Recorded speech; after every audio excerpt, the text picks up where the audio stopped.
শীত তো প্রায় শেষের দিকে, তাই যেতে যেতে বাঙালির প্রিয় নলেন গুড়ের রসগোল্লা এবার আমার রান্নাঘরে।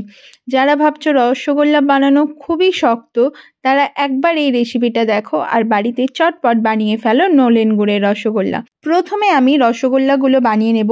এর জন্য আমি 2 লিটার আমুল দুধ নিয়েছি। দুধটাকে আমরা কিছুক্ষণ ফুটিয়ে নেব। দুধটা ফুটে একটু ঘন হয়ে এলে ওর মধ্যে আমি লেবু দিয়ে ভালো করে আস্তে আস্তে মেশাতে মেশাতে ছানাটা কাটিয়ে নেব। লেবুর পরিবর্তে আপনারা ভিনিগারও ব্যবহার করতে পারেন। কিভাবে বুঝবো ছানাটা কেটে গেছে? যখন লেবুটা দেওয়ার পরে দেখব জলটা আস্তে আস্তে সবুজ আকার ধারণ করেছে এবং জলটা থেকে দুধ সম্পূর্ণ ছানা রূপে উঠে আসছে, তখনই বুঝবো আমাদের ছানাটা একেবারে পারফেক্টলি কাটা হয়ে গেছে। তারপর ছানাটা খুব ভালো করে জল থেকে ছেঁকে তুলে নেব। তারপর ওই ছানাটাকে খুব ভালো করে জল দিয়ে ধুয়ে নেব। এই যে লেবু দিয়ে আমরা ছানাটা কাটালাম, জল দিয়ে 2 বার ধোয়ার পরে ওই টক ভাবটা আর থাকবে না। এরপর ছানাটাকে একটা পরিষ্কার সাদা কাপড়ের মধ্যে মুড়ে ছানা থেকে সমস্ত জল এইভাবে হাত দিয়ে চেপে চেপে বের করে দিতে হবে। এমনভাবে বের করতে হবে যাতে কোনো জলই অবশিষ্ট না থাকে। এরপর ছানাটাকে একটা থালার মধ্যে ঢেলে খুব ভালো করে হাত দিয়ে স্ম্যাশ করতে হবে। মনে রাখতে হবে রসগোল্লা করার সময় এই হাত দিয়ে মাখানোটাই কিন্তু ভীষণ গুরুত্বপূর্ণ। এইভাবে হাতের তালুর সাহায্যে 10 মিনিট মাখানোর পরে ওর মধ্যে 1 চামচ ময়দা দিতে হবে।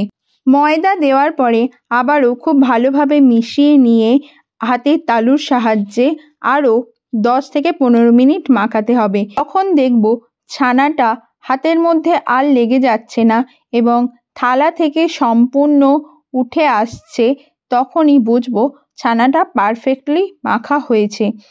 বেশি ছানা মাখতে যাবেন না, তাহলে কিন্তু ছানা থেকে যে ঘি থাকে সেটা বেরিয়ে যাবে।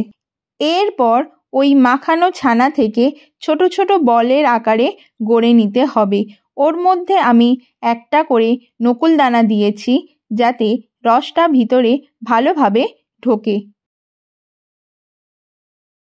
এইভাবে আমি 30টার মতো রসগোল্লা বানিয়ে নিয়েছি। 2 লিটার দুধ থেকে মিডিয়াম সাইজের 30 থেকে 35টা বল খুব ভালোভাবে তৈরি হয়ে যাবে।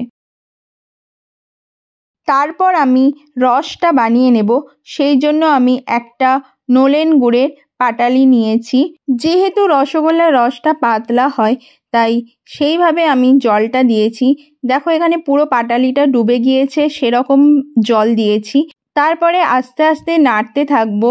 যখন পাটালিটা পুরো গুলে যাবে এবং রসটা কিছুক্ষণ ফুটে উঠবে, তখনই রসগোল্লাগুলো ওই রসের মধ্যে ছেড়ে দিতে হবে। রসগোল্লা কিন্তু রসটা যেখানে ফুটবে সেই মাঝখানে দিতে হবে। এরপর ফুল আঁচে 10 থেকে 15 মিনিট ঢাকা দিয়ে রসগোল্লাগুলো ফোটাতে হবে। তারপর আঁচ কমিয়ে আরও 10 থেকে 15 মিনিট ফুটিয়ে নিলেই তৈরি হয়ে যাবে নলেন গুড়ের রসগোল্লা। এরপর একটা বাটির মধ্যে রসগোল্লার পিসগুলো তুলে উপর থেকে নলেন গুড় ছড়িয়ে পরিবেশন করুন গরম গরম নলেন গুড়ের রসগোল্লা। কেমন লাগলো এই রেসিপিটা অবশ্যই আমাদের লাইক কমেন্ট করে জানাতে ভুলবেন না। আর এই রেসিপিটা দেখে যদি বাড়িতে তৈরি করেন তাহলে সেটাও আমাদেরকে কমেন্ট করে জানাবেন। দেখা হচ্ছে নতুন একটা রান্না নিয়ে। ততক্ষণে টাটা।